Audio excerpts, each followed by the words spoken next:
What's up, guys? It's time for another episode of 1001 Things I Missed. This is, I believe, number 9. I'm sure I've already missed 1001 things, probably 10,001 things, but these are the ones I'm recording because if you don't record it and you don't understand that you missed it, then you're going to keep missing it. So that's the idea of these videos. So it looks like this position's been reached one time before. I'm not going to go over the whole opening. I'm kind of curious. I'm going to cite this though in my study, maybe look at it later. Anyways, here white took.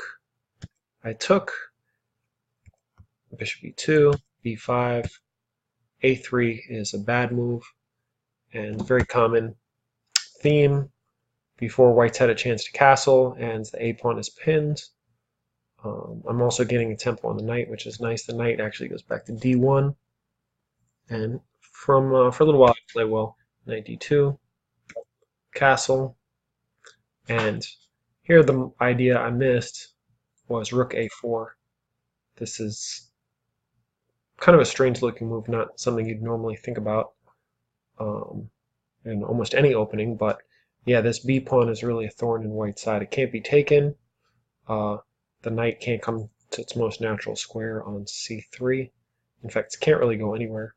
And for example, knight h4, bishop e6, this computer line I looked at earlier, f4.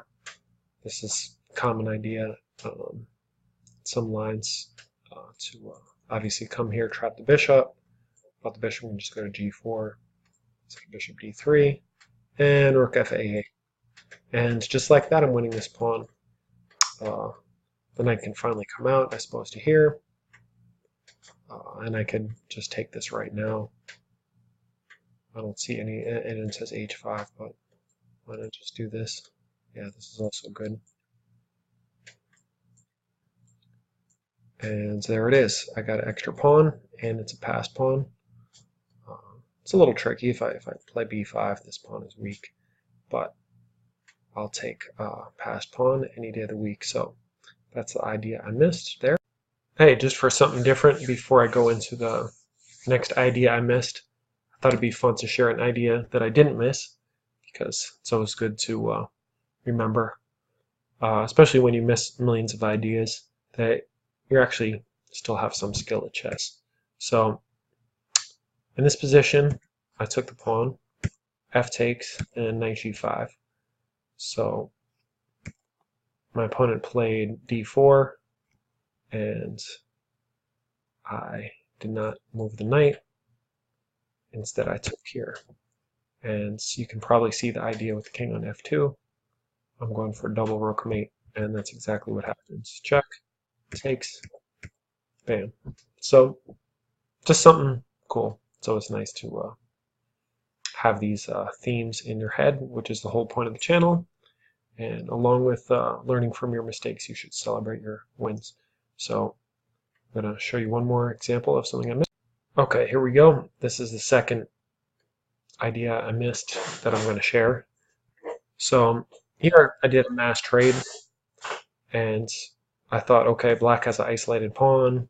I should be better. This is an example of why you always have to think concrete and not just abstract. So this is an equal position, but both sides have their trumps, and if either side ignores that, then it's not going to be a draw.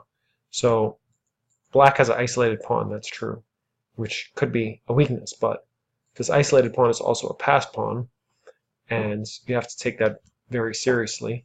It looks, okay, it's pretty far from queening, but the fact that my king's exposed, and with the help of the queen, pretty much if the pawn gets to here, if I don't have perpetual, it's game over, even if the pawn gets to here, which is what happens. So played queen d3, d4, e4. Already I realized I made a mistake trading all those rooks. Well, maybe I didn't objectively make a mistake, but this is a lot less fun for white to play.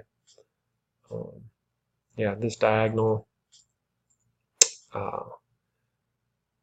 is open for checks, and it's not really safe for white to move his king over. I mean, if I could just get my king here, win this pawn, that'd be great. But even if I could cheat and put my king here right now, black could still check it away. So what that means is going back, I don't think I should have traded rooks. Maybe I have nothing better. Probably the position's just equal and white can't play for advantage, but I wonder what this move. Oh, well, yeah, the two rooks is probably better than the queen. Yeah, that's true. Yeah, these pawns are weak. Yeah, so maybe I did the best I could do up till this point. But after d4, queen e4, this is still fine. Queen to c4 was played, hitting this pawn.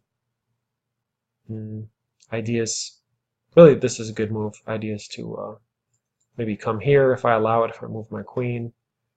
Engine says just play g4, and if he takes here, take here. I feel like I'd still rather be black just because white's king's more exposed, and black has the potential to, at some point, not right now because this is hanging, but make an outside pass pawn. But it should be equal, supposedly.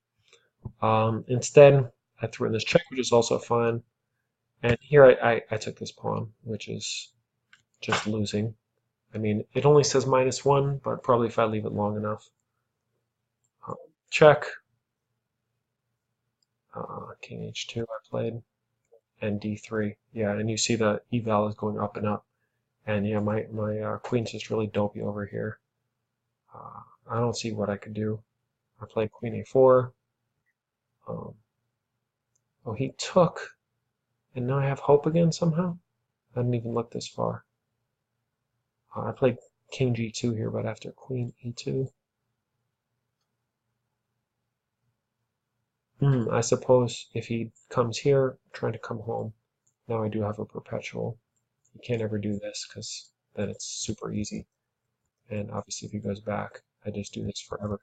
So I could have actually saved the day. Black should just push this guy all the way home. And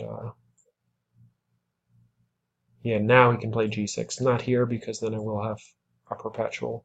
Well, a perpetual until he goes back and then plays g6. Can still hide here. It's not necessarily so easy. Queen d4. Oops. Queen d4 threatening here. I mean, I can try to survive here, but I'm totally on the defensive. And actually, after here, what am I going to do? This is just queen b5. Why not just here? Oh, because I'm winning the pawn. Now white's winning. Chess is cool, and this is one of the reasons why Blitz is fun, because the game can go back and forth a million times. But instead, just throw the king back.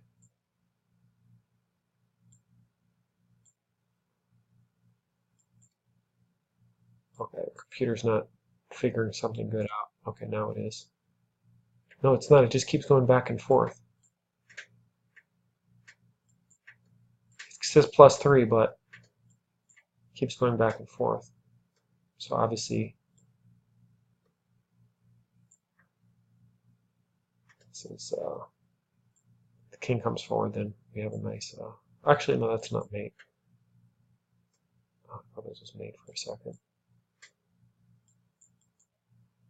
Anyways, yeah, now queen c1 wins. But the moral of this story